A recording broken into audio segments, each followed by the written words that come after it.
By 1700, Dublin had risen to become the British Empire's second greatest city, trailing only London itself. At the century's opening, roughly 60,000 people lived here.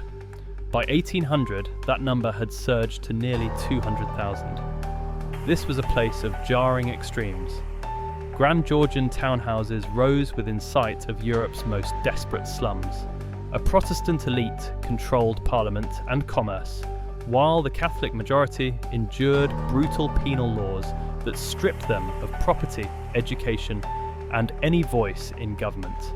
In this video, I use modern AI tools to bring historic paintings, engravings, and prints to life, allowing us to shift perspective, change camera angles, and move through the same scenes in ways their original artists never could. It's not perfect, but it gives us a glimpse of what these streets might have looked like. Let's step into Dublin in the 1700s. First, I want to talk about Henrietta Street, because until I researched this project, I didn't fully understand just how important it was.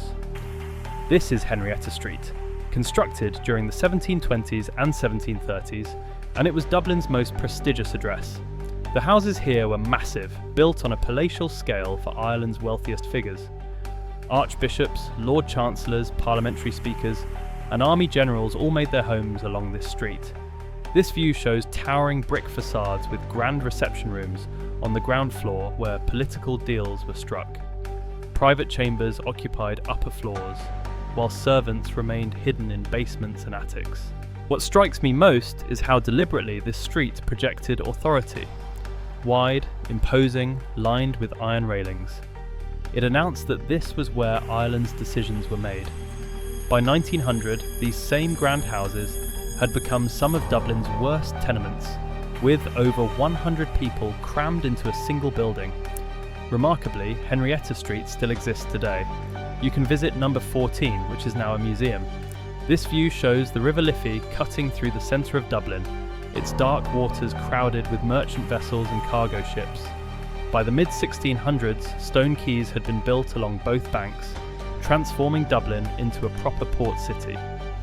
In the foreground, labourers haul barrels from shipholds. The air smells of salt and coal smoke. Behind them, warehouses line the quaysides. These ships carried wool, linen, butter and beef to England and beyond. On return voyages, they brought coal, wine, tobacco and luxury goods. The quays were dangerous, crowded with labourers, merchants, beggars and thieves. Fights broke out over wages and stolen cargo. This waterway mattered because it was Dublin's economic lifeline. Today, you can still walk along these same quaysides, though the ships are long gone. This is the Custom House, the new one designed by architect James Gandon. Construction began in 1781 and took 10 years to complete, costing over £200,000. This view shows a vast neoclassical building crowned with a copper dome. Below the main frieze, carved stone heads represent Ireland's 13 principal rivers. The only female figure above the entrance represents the Liffey herself. Inside, customs officers processed every ship's cargo, calculating duties and collecting revenue. But smuggling was rampant. Merchants bribed officers or simply unloaded cargo at night. The Custom House mattered because it was a declaration of Dublin's commercial ambition. When first built, this area was considered almost outside the city, a sign of how rapidly Dublin was expanding. The Custom House still stands today, one of Dublin's most recognisable landmarks. This is Dublin Castle, the centre of British rule in Ireland. Originally a medieval fortress, by the 1700s it had been transformed into a Georgian palace. This was where the Lord Lieutenant, the King's representative, held court. This view shows the upper castle yard, with soldiers in red coats standing guard.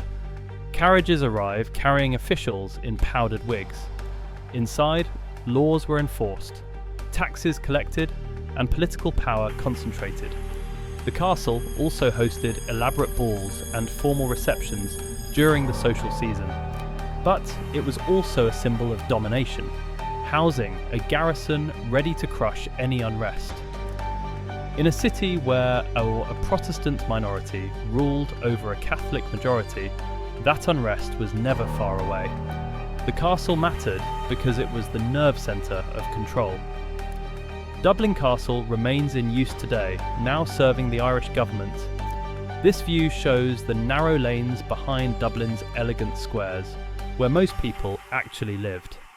Not in townhouses, but in damp cellars and crowded tenements. Children run barefoot between carts and refuse. Women carry water from public pumps. The air smells of smoke and sewage. Contemporary visitors remarked on the shocking contrast. In 1783, one newspaper described beggars as petitioning wretches to be met with in every corner of the city. Violence was woven into daily life. Between 1780 and 1795, there were 242 hangings in Dublin.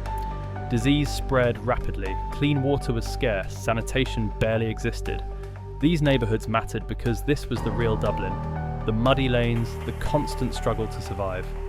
Today, most of these slums are gone, replaced by modern development. This view shows Trinity College, founded in 1592 but dramatically expanded during the 1700s. Students in dark gowns cross cobbled squares, surrounded by grand classical buildings. The library, completed in 1732, now houses the famous Book of Kells. Only Protestants could take degrees for most of the century. Catholics were excluded until 1793. Trinity mattered because it trained the men who would run Ireland.